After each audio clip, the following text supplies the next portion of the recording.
Olá, meu nome é Raquel Barbosa de Castro Vicentini.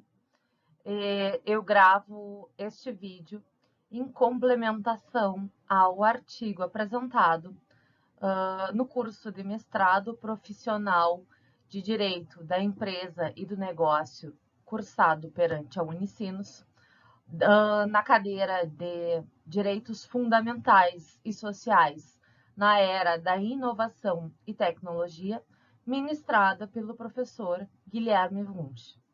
Eu destaco que, às vezes, em um artigo não cabem todas as ideias e também não é possível se ilustrar de forma adequada o que se pretende mostrar.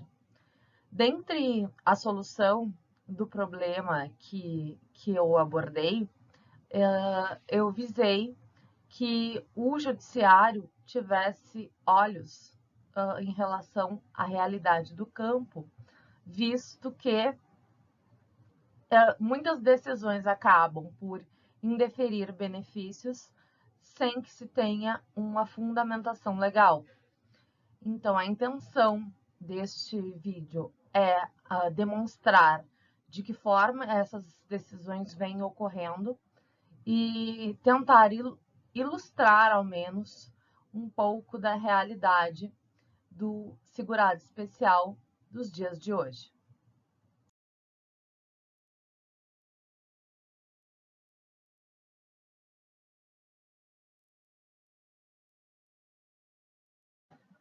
Para a melhor compreensão da ideia que eu tento passar com a produção deste vídeo, eu hei de repetir alguns conceitos já expostos no artigo, como a caracterização do segurado especial, as previsões legais que lhe caracterizam ou deslhe caracterizam, a forma como o judiciário vem enfrentando o tema, e este é o ponto fundamental do meu vídeo, e bem como demonstrar as consequências que essas decisões acabam por trazer.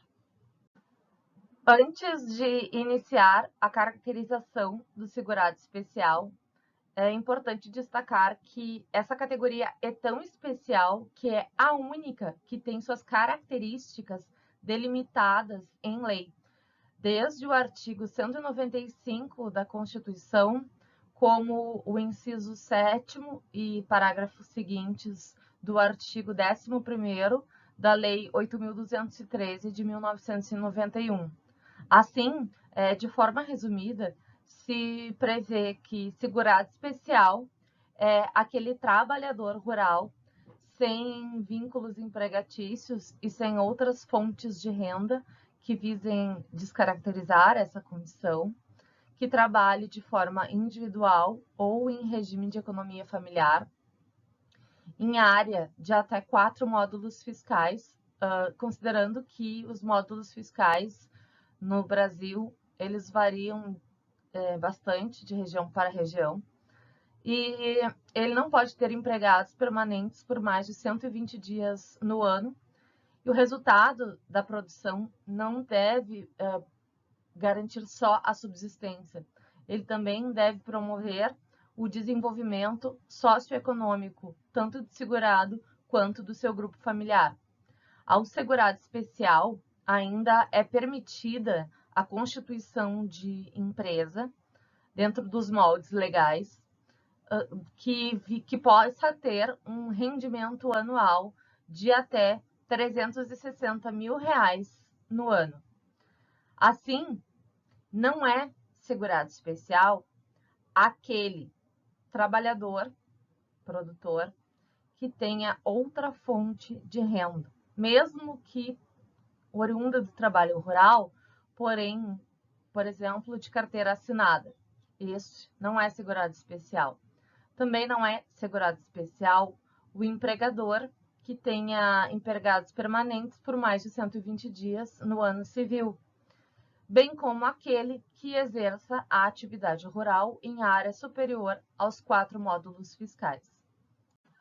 Antes de destacar os investimentos promovidos a fim de desenvolvimento da categoria de trabalhador rural, agricultor familiar, é necessário lembrar que, com o início das revoluções industriais, ocorreu um grande êxodo rural e, ao mesmo tempo em que se percebeu que, com o aumento da população urbana, se precisava de mais alimentos, também se percebeu que parte desse êxodo se iniciou em razão da falta da proteção previdenciária para o trabalhador rural que trabalhasse em regime de economia familiar, que é, então, o segurado especial.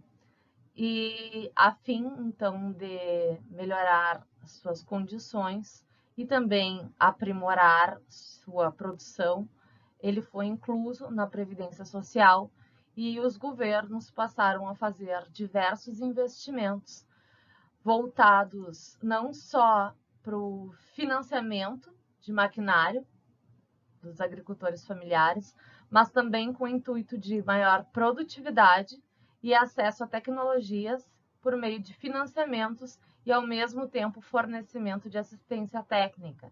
E essa assistência técnica, ela visava ensinar ao agricultor familiar formas de melhoramento da cultura, qual a melhor semente para essa época do ano, qual a melhor produção para esta área de campo, qual a melhor época, e dentre outros fatores, como correção de solo e etc.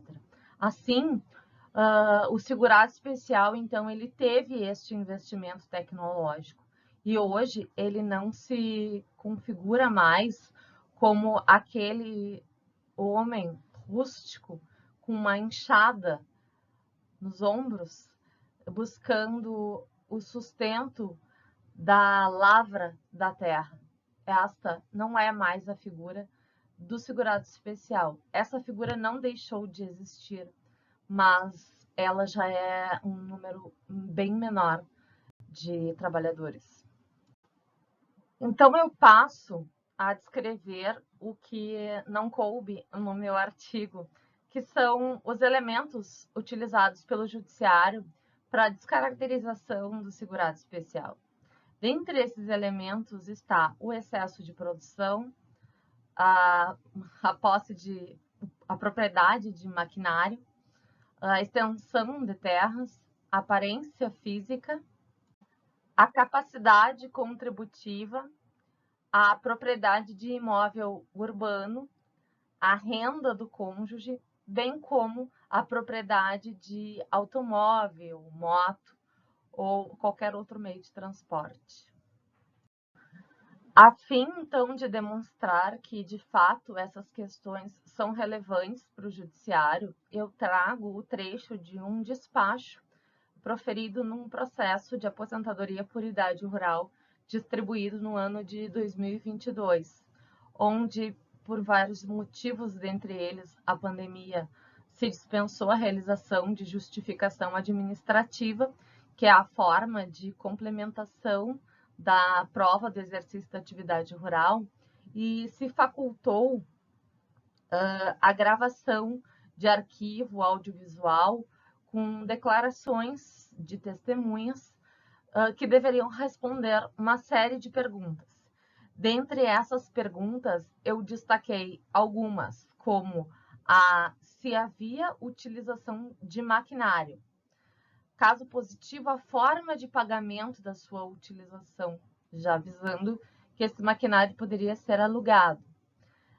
Os bens de propriedade dos membros do grupo familiar, bem como carros, motos, imóveis urbanos, maquinários agrícolas, especificando o modelo, o ano de fabricação, a data e a forma de aquisição. Este acórdão, datado de 2015, proferido pela primeira turma recursal do Rio Grande do Sul, ele já traz no corpo 3 pontos de descaracterização do segurado especial, segundo o entendimento dos julgadores. Dentre eles, a lucratividade, a utilização de maquinário e a alta extensão das terras cultivadas. Eu confesso que antes de utilizar este acórdão como exemplo, eu busquei não só ter acesso ao processo administrativo, como também ao processo judicial em todas as suas instâncias. E, no caso, a produção de larga escala que se trata nesse acórdão, ela se refere a uma produção de suínos, que em sua parte eram utilizados para comercialização. E então foi considerado que o resultado dessa comercialização ultrapassava o conceito de indispensável para a subsistência do grupo familiar. A alta produtividade, então, se deu em razão da comercialização e foi abordada a grande extensão de terras. E uma questão que me deixou em dúvida foi de que forma conseguiu-se determinar que era uma grande extensão de terras, porque eu tentei buscar dados nos processos que indicassem o tamanho desse imóvel, para que eu pudesse verificar quais eram os módulos fiscais da região e se efetivamente havia sido extrapolado. Porém, em momento algum no processo, há documentos relativos ao campo, que possam determinar o tamanho do campo. Não tem ITR, não tem matrícula, não tem nem referência a isso. E ainda ao final, foi destacado a compra de um trator John Deere no valor de R$80 mil. Quem conhece minimamente o custo dos tratores sabe que ainda que em 2015 um trator de grande porte não custa menos de R$1 milhão. Então, esse conceito também é bem deturpado nessa jurisprudência.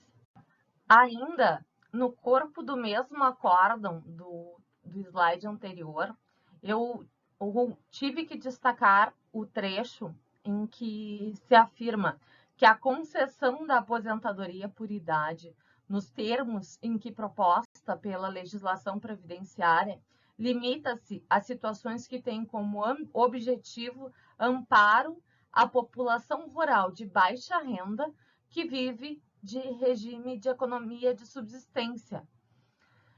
E, inicialmente, eu tenho que fazer diversas pontuações. Subsistência nunca foi sinônimo de miserabilidade. Amparo à população de baixa renda é garantido pela assistência social por meio dos benefícios de prestação continuada destinados aos idosos ou deficientes.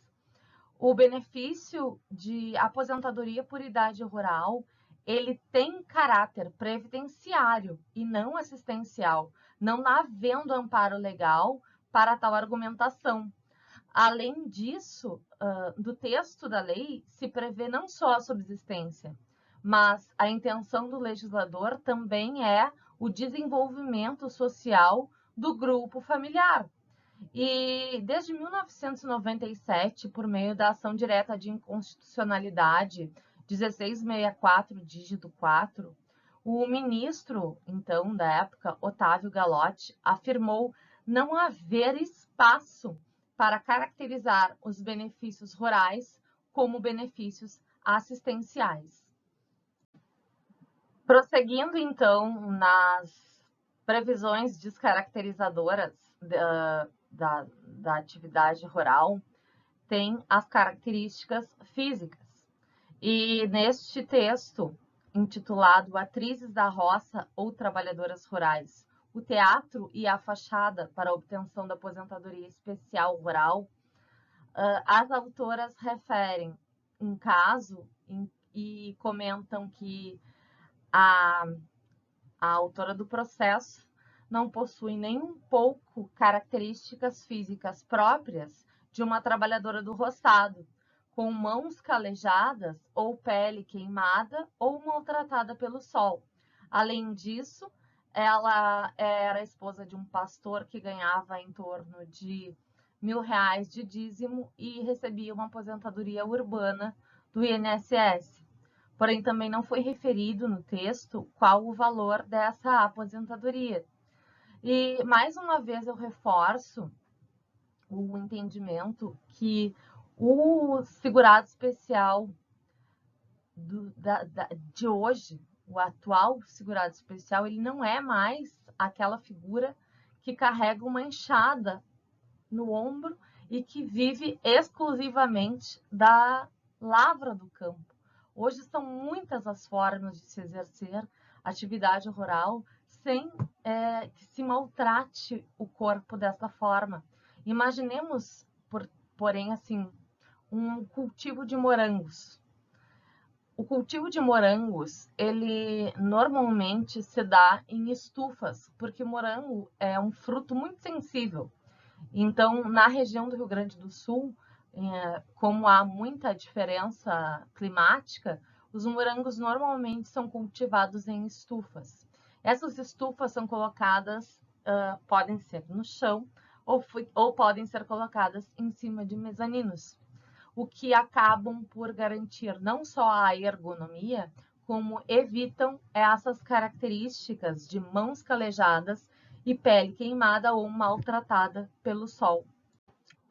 No mesmo texto do slide anterior, as autoras referem que o trabalho na agricultura familiar é um trabalho eminentemente braçal. E como eu já me posicionei, não é. Então, uma pessoa extremamente gorda ou extremamente obesa deveria ter dificuldade de receber o benefício. Isto porque ela não se adapta àquele tipo de atividade. Isso quer dizer, então, que se criou uma característica física vinculada ao trabalhador rural, né? Se caracterizou, então, que ele necessariamente tem que ser uma pessoa magra, ou então será que seria uma pessoa muito forte? Eu não consigo determinar o conceito das características físicas de um trabalhador rural. Aqui, mais um caso em que a subsistência é confundida com miserabilidade, além de que são misturadas categorias diversas de trabalhador rural. Este é um acórdão extremamente recente, de 2019, da segunda turma recursal do Paraná, e que trata da capacidade do segurado especial de contribuir sob a justificativa de que a legislação previdenciária confere proteção especial ao trabalhador rural pequeno produtor ou volante. O volante não é o pequeno produtor, o volante ele é avulso, que pessoalmente retira seu sustento da lavra da terra. Para esses segurados, e a lavra da terra nos remete novamente à enxada, né? Para estes segurados, em regime de economia familiar ou boia fria, figuras diferentes, dispensa-se o recolhimento de contribuições previdenciárias, pois presume-se a impossibilidade de realizá-las sem prejuízo da sua subsistência. E eu sou obrigada a fazer diversos apontamentos relativos a este acórdão, visto que o volante ou boia fria, que seriam a mesma figura, eles são aqueles trabalhadores diaristas, aqueles que trabalham cada dia em uma propriedade. E estes sim tiram o sustento da lavra da terra. Mas é da lavra de qualquer forma, assim, pode ser para ajuda, assim, para vacinar um gado, para fazer uma cerca, enfim, vários tipos de forma de trabalho. Então, eles não são a mesma figura do segurado especial, que tem que não só, ele tem que ter a propriedade do campo, esse campo tem um limite, né? Então, o segurado especial ele é outra figura, não identificada como boia fria. As contribuições do segurado especial, inicialmente, elas se dão por meio da comercialização da produção, né? É descontado um percentual da comercialização da produção. Mas Caso o segurado especial pretenda por exemplo, aposentadoria por tempo de contribuição, haja vista que por algum período ele tenha trabalhado de carteira assinada e não queira perder aqueles salários. Ele pode contribuir, de acordo com a súmula 272 do STJ, ele pode contribuir para o INSS pelos códigos específicos do trabalhador rural. Ainda, nem pelos códigos específicos do trabalhador rural. No caso, ele pode contribuir como contribuinte individual. Ainda, se ele pretender, por exemplo, que a aposentadoria por idade dele fique em valor superior ao salário mínimo, existe previsão legal de que ele recolha contribuições pelo código 1503, que se refere à contribuição mensal, ou o 1554, que se refere à contribuição trimestral. Esses códigos são os códigos específicos da contribuição do facultativo rural. E eles são específicos porque este facultativo rural recolhe não sobre 11% como facultativo urbano, mas sobre 20%. 20% do salário mínimo. E para que possa efetivamente fazer uma diferença e garantir uma aposentadoria num valor superior ao salário mínimo, presume-se então que ele tenha que recolher em valor de no mínimo 2 salários, né? E além disso, ele tem que contribuir para que essas contribuições sejam computadas para fins de cálculo da renda mensal inicial, ele tem que contribuir pelo período de 180 meses, que é o período de carência da aposentadoria por idade rural pura.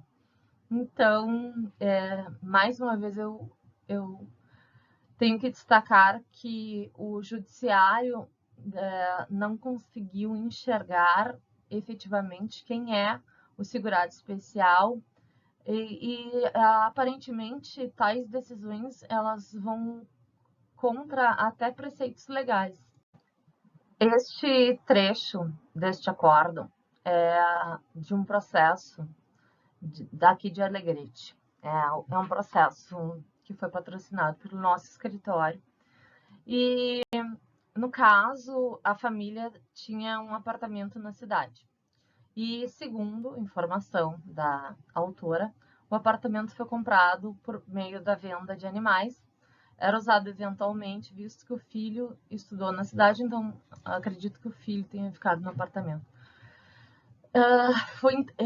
Em razão disso e em razão do marido receber uma aposentadoria urbana desde 1993, foi desconfigurada a qualidade dela como segurada especial.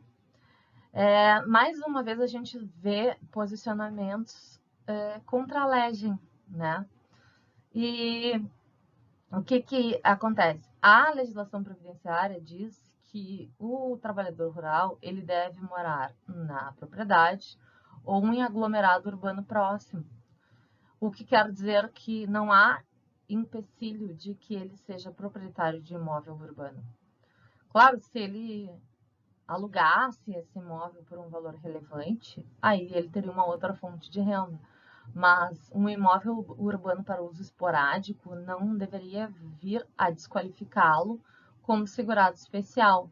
Além disso, por se tratar de um processo de Alegrete, cidade onde eu resido e conheço bem, deve-se destacar que aqui as propriedades as propriedades são muito distantes e o acesso a determinadas propriedades se dá por meio de estradas de chão batido, que aqui são chamadas de corredor. E esses corredores, eles são tão longos que eles chegam a ter mais de 100 quilômetros. Inclusive, é possível se chegar no Uruguai por estradas de chão batido.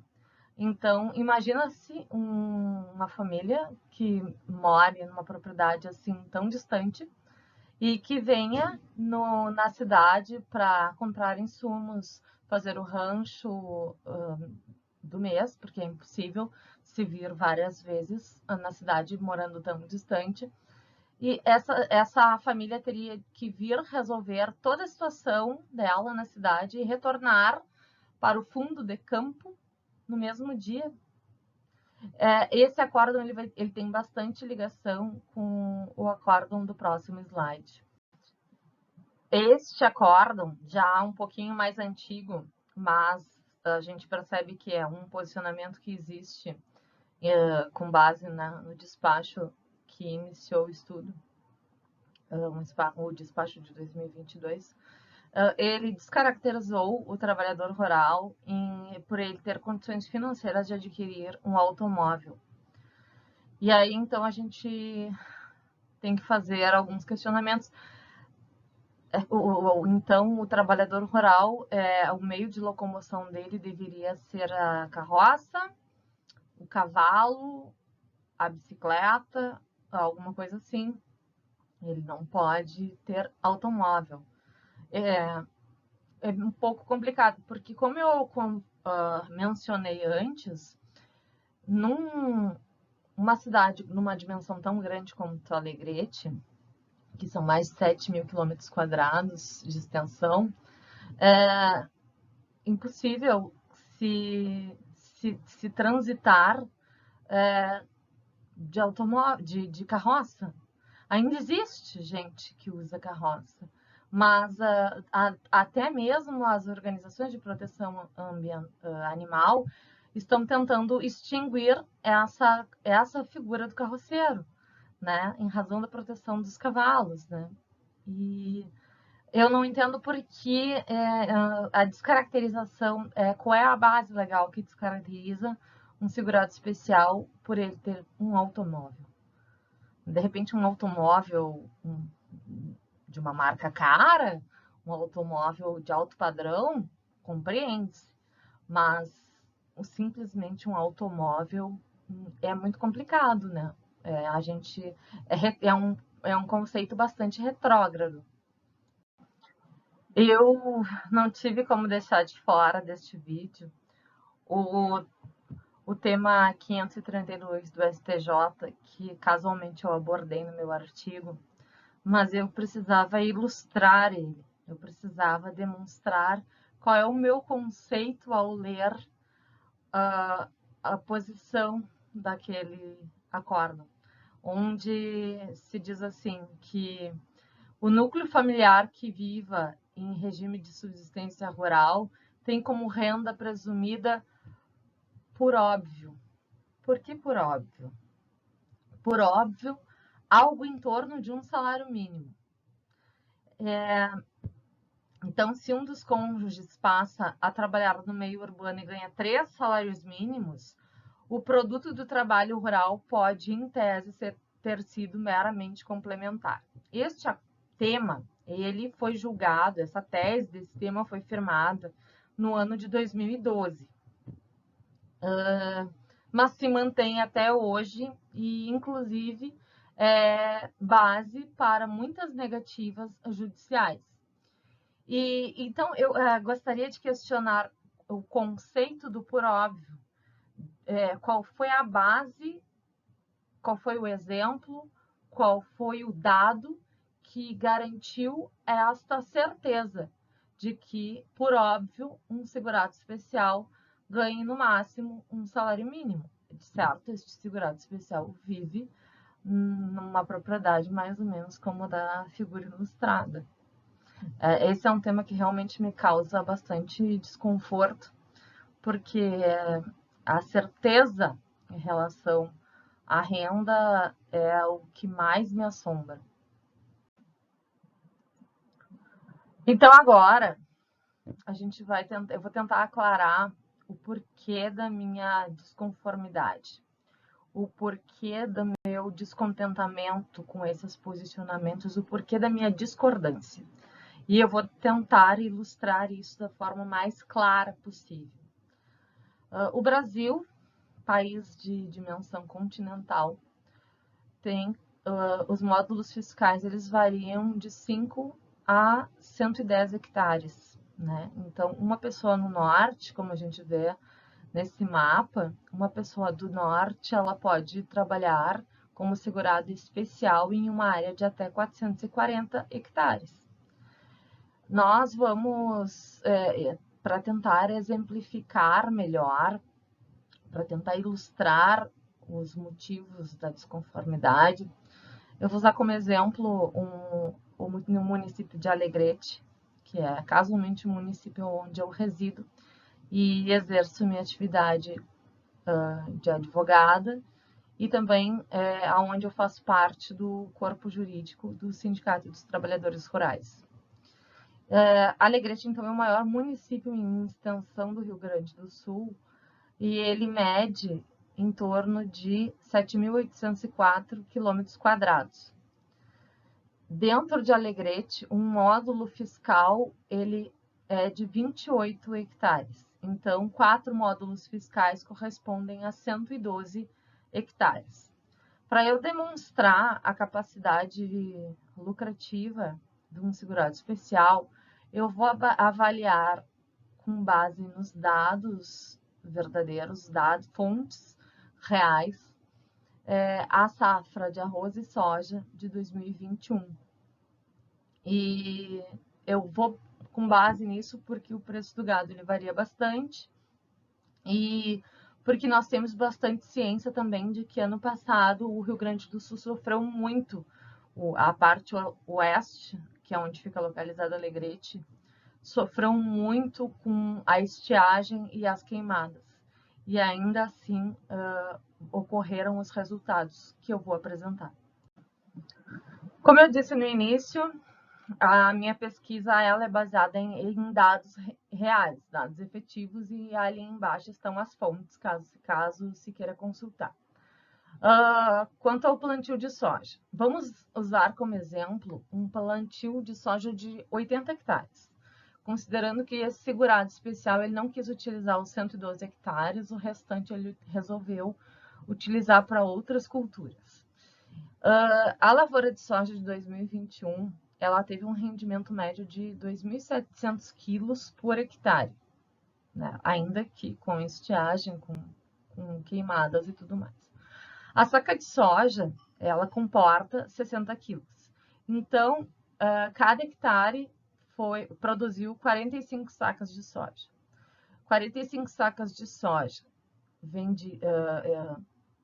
vendidas a R$ 178, que foi o valor da saca em 2021, gerou um lucro bruto estimado em R$ 640.800, o que garantiu, dividido por 12, uma renda mensal em torno de R$ 53.400, né, para esse trabalhador que plantou soja. A soja ela ainda é relativamente uma cultura nova na região de Alegrete, e os moradores locais chegam a dizer que ela veio com os gringos, visto que muitos dos produtores de soja, de fato, não são naturais da cidade. Já a safra do arroz de 2021, e Alegrete é uma região muito forte na plantação do arroz, inclusive a Pileco se localiza aqui nessa região oeste do Rio Grande do Sul, tendo campos que, tanto aqui no Brasil como na Argentina. A lavoura de 2021 de arroz, que é uma cultura bem que o alegretense está bem familiarizado, teve um rendimento médio de 9.700 quilos por hectare. Assim, vamos considerar uma saca de 50 quilos, porque a saca de arroz ela pode ter de 50 a 60 quilos. Então, considerando que uma saca de arroz de 50 quilos, o rendimento por hectare foi de 194 sacas. A saca de 50 quilos em 2021 foi vendida por R$ 90,47. Então, utilizando o mesmo exemplo do caso anterior, que o produtor tenha plantado somente 80 hectares, ele teve um lucro estimado em R$ 1.404.094,40, o que lhe garante uma renda mensal de 117 mil. Claro, esse é o rendimento bruto. né? Dentro desse cálculo, é obrigatório que se inclua o custo do insumo, o custo da luz, porque para se aguar uma lavoura de arroz é necessária a utilização de bomba hidráulica, que ela gasta bastante luz. Ela é elétrica, né? Também tem muitos casos de acidente de pessoas que morrem por causa das bombas.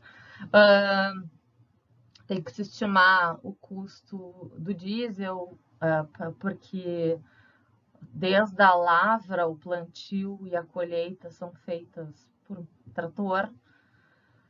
E então, mas ainda assim, a gente está muito distante do conceito óbvio de que um segurado especial viva dentro de um salário médio de um salário mínimo, né? Um rendimento médio de um salário mínimo. E não é obrigatório que o segurado especial produza somente o que ele vai comer. Ele é permitida a comercialização independentemente do valor. O valor da comercialização não é problema. E esse dado consta tanto na Instrução Normativa 77 do ano de 2015, Instrução Normativa do INSS, quanto na 128 de 2022. Ela é de março de 2022, se eu bem me recordo. Então, o tamanho da produção nunca foi problema, bem como a comercialização. Os dois fatores estão previstos como possíveis e não como descaracterizadores. Eu vou tentar evitar tautologias, mas eu não tenho como, diante de tantas informações, não referir os artigos 20 e 21 da LINDB, né? A famosa LINDB, Lei de Introdução às Normas de Direito Brasileiro. E eu digo que eu vou tentar evitar tautologia porque eu referi essas normas no meu artigo escrito, mas o artigo 20 prevê que, tanto nas esferas administrativas, controladora e judicial, a decisão não vai ser com base em valores jurídicos abstratos, além de que devem ser, sem que sejam consideradas as consequências práticas dessa decisão. E eu já vou justificar o porquê disso ser tão importante. Além disso, o parágrafo único diz que a decisão deve ser motivada, demonstrando sua necessidade e adequação, bem como possíveis alternativas. Já o artigo 21, ele refere que a decisão nas esferas administrativa, controladora ou judicial que invalide ato, contrato, ajuste, processo ou norma administrativa, ela deve indicar de modo expresso suas consequências jurídicas e administrativas e deve indicar condições para que isso seja regularizado de um modo proporcional e equânime, sem prejuízo dos interesses gerais ou ônus ou perdas. Então, estes pontos são muito relevantes para o que a gente vai começar a falar a partir de agora. Qual é, então, o grande problema das decisões adotadas dos referidos processos, nos casos que efetivamente ocorreram?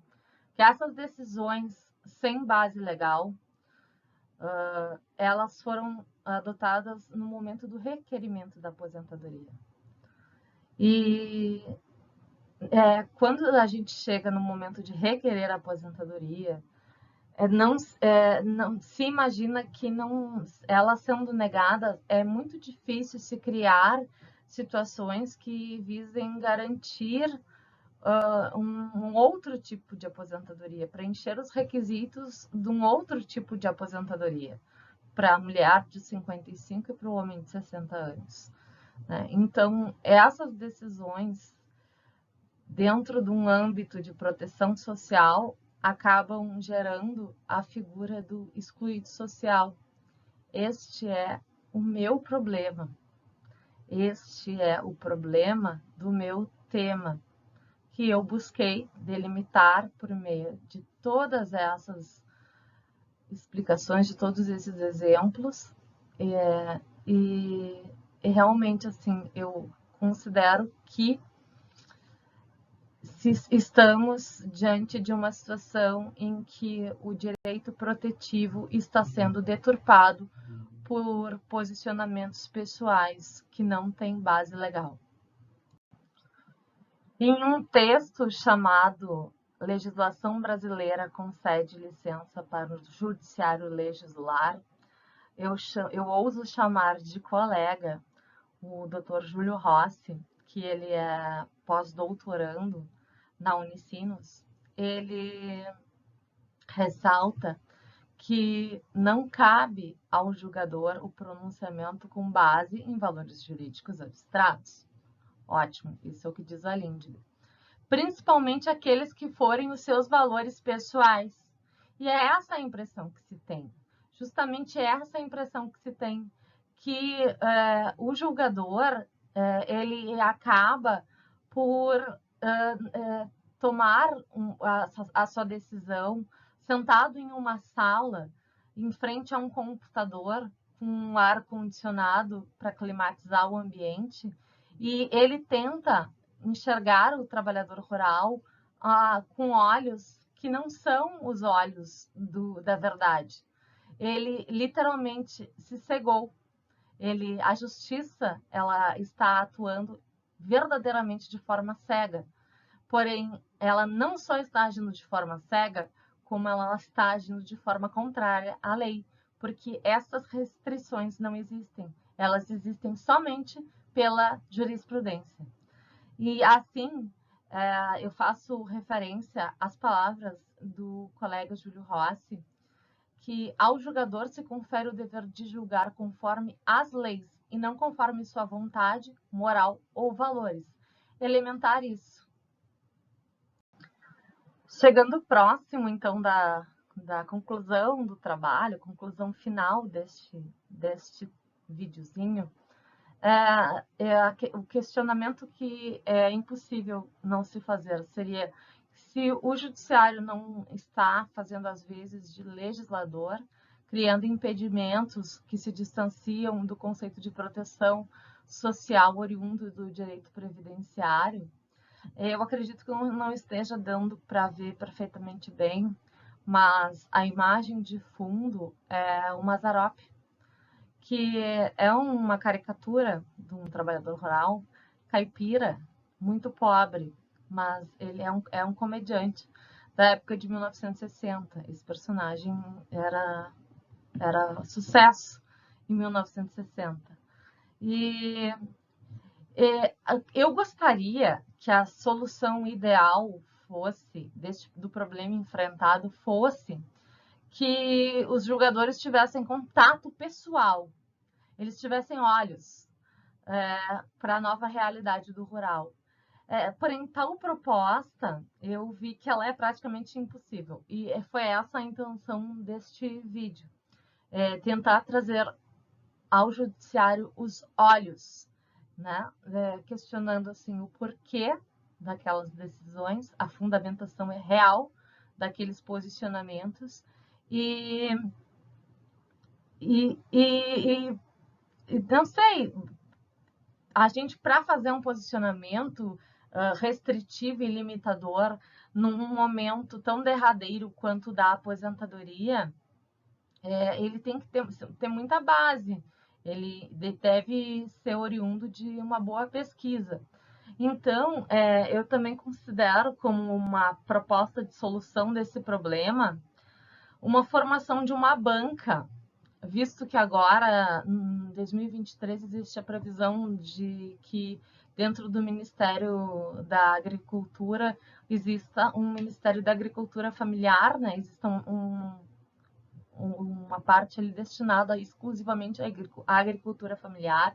Então, que esse ministério formasse uma banca com esses juristas, que existem muitos juristas de expressivo conhecimento quanto ao tema, o magistrado Savares, a doutora Jane Berwanger e tantos outros, e que essa banca ela pudesse criar uma proposta de portaria que se vinculasse à lei infraconstitucional e abordasse, então, características do que seria ou não seria efetivamente o segurado especial, preenchendo essas lacunas que aparentemente o judiciário está tentando preencher.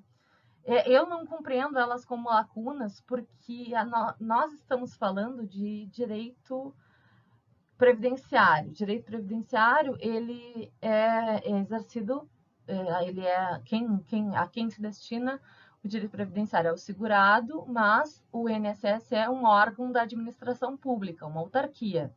Então, essa autarquia, ela se baseia no princípio da legalidade, e o princípio da legalidade da administração pública, ele é por óbvio isso, mas enfim, ele diz que só é possível aquilo que está previsto, só é possível se decidir com base naquilo que está previsto em lei, só é possível se agir com base naquilo que está previsto em lei. Então, se essas previsões não existem, por que é que se está indeferindo benefícios com base nesses requisitos? Não se estaria ferindo o princípio da legalidade da administração pública? Fica um questionamento.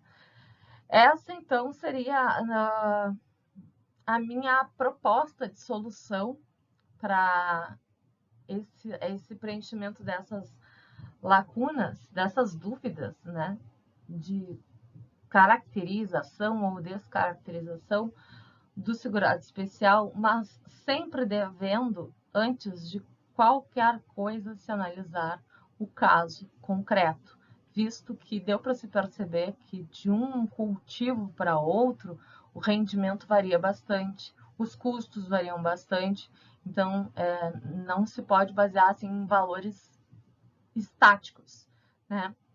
O caso concreto deve ser analisado. Durante a elaboração do meu trabalho, eu me recordei deste trecho do livro chamado Ensaio sobre Cegueira, do José Saramago. Não é um livro muito novo, mas ele é um livro muito atual, muito interessante esse trecho que diz: hoje é hoje, amanhã será amanhã. É hoje que tenho a responsabilidade, não amanhã, se tiver cega. Responsabilidade de quê? A responsabilidade de ter olhos quando os outros perderam.